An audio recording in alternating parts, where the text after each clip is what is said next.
Cette séquence relative à la structure du contentieux administratif aborde le contentieux de la responsabilité.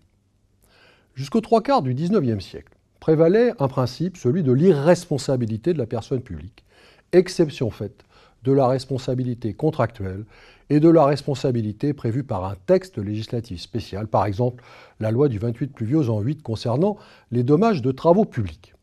Cependant, à partir du début du XXe siècle, la jurisprudence va retenir la responsabilité de la personne publique pour les dommages résultant d'actes administratifs. C'est le sens de l'arrêt du Conseil d'État Tommaso Greco du 10 février 1905.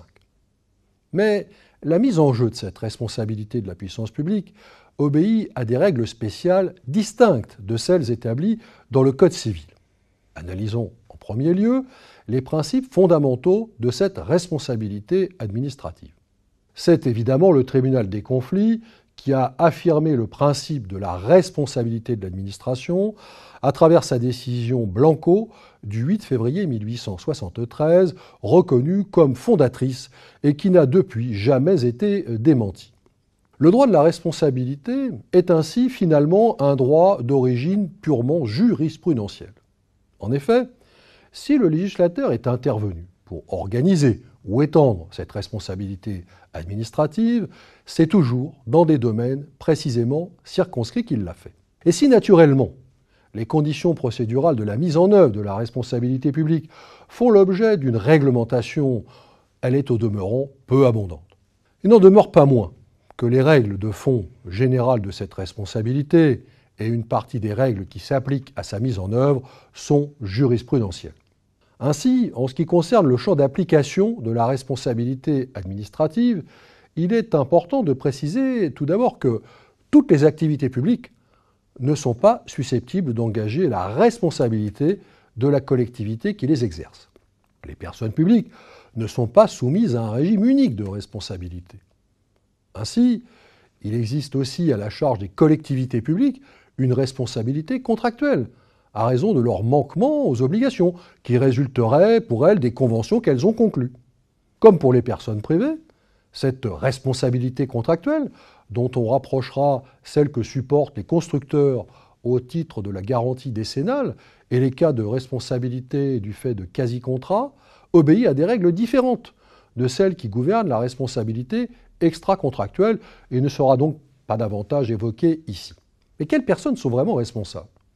Les personnes publiques, dit-on, et dans certaines conditions, des personnes privées chargées d'une mission de service public dès lors qu'elles disposent de prérogatives de puissance publique. Par exemple, les fédérations sportives, qui disposent de pouvoirs spécifiques leur permettant d'imposer leur volonté, de remplir des missions d'intérêt général, de distribuer des licences, de sanctionner et d'organiser des compétitions. Ces actes qu'elles prennent et que peuvent prendre les autres administrations peuvent engager la responsabilité de cette administration. Mais il s'agit ici essentiellement des actes qui ne sont pas des actes de gouvernement. Car les actes de gouvernement, c'est-à-dire ceux qui concernent les rapports du gouvernement avec le Parlement, avec un État étranger ou avec une organisation internationale, ne sont pas susceptibles d'être attraits devant le juge administratif au titre de la responsabilité.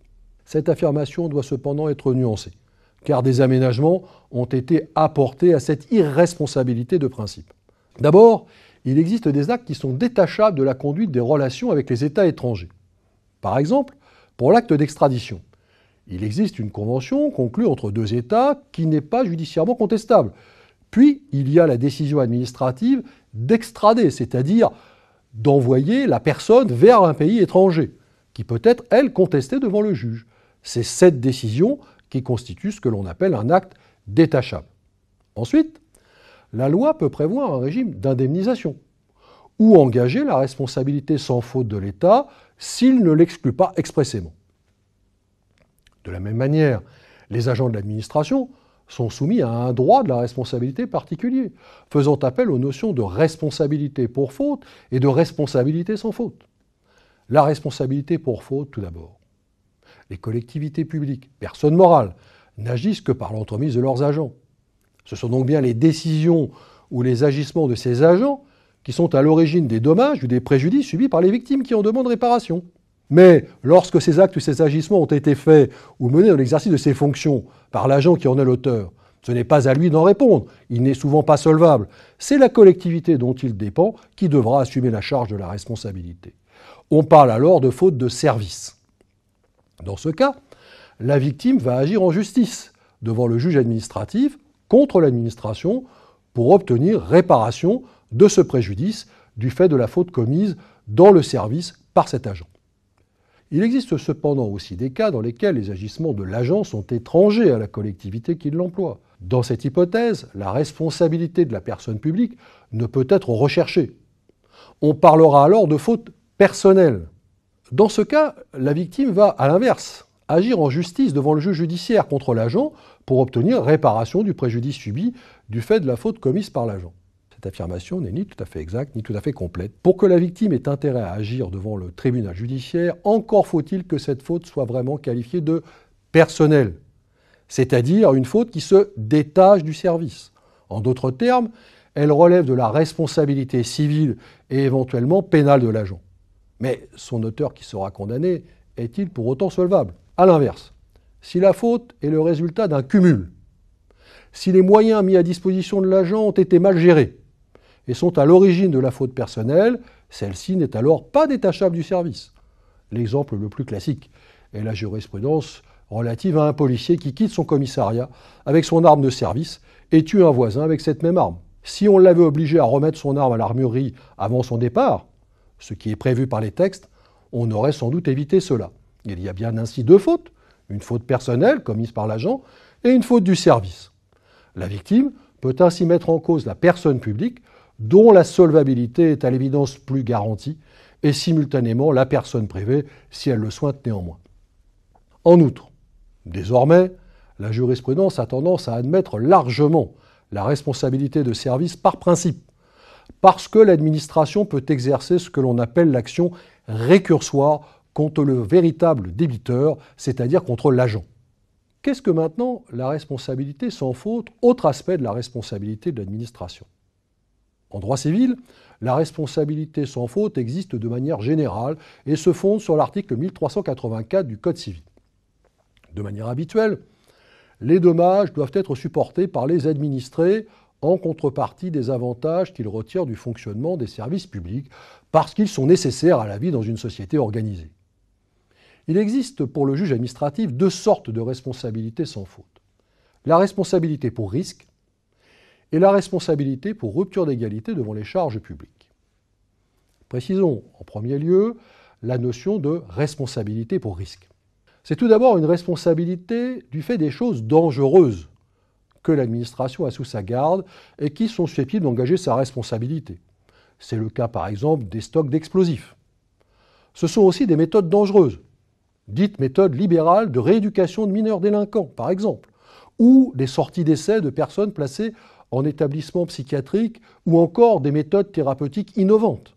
C'est enfin des situations dangereuses auxquelles sont exposés certains personnels, policiers, pompiers, personnels médicaux, y compris les collaborateurs occasionnels des services publics, les personnels appelés requis et bénévoles. Voyons maintenant des cas d'espèce concernés par la notion de responsabilité pour rupture d'égalité devant les charges publiques, deuxième volet de la responsabilité sans faute. Les décisions administratives régulières, comme par exemple le refus de concours de la force publique, qui peut n'être pas illégale si l'intervention pouvait être un remède plus grave que le refus d'intervenir, n'empêche néanmoins qu'une indemnisation sera due à la victime de cette situation si la rupture d'égalité devant les charges publiques a causé un dommage qualifié de dommage anormal et spécial, qui excède les sujétions que doivent normalement supporter les administrés. L'affaire dite de l'Enchir Tabia El Oubira, scandale politico-financier qui a eu lieu sous la Troisième République dans le cadre du protectorat français de Tunisie, est une excellente illustration à cet égard.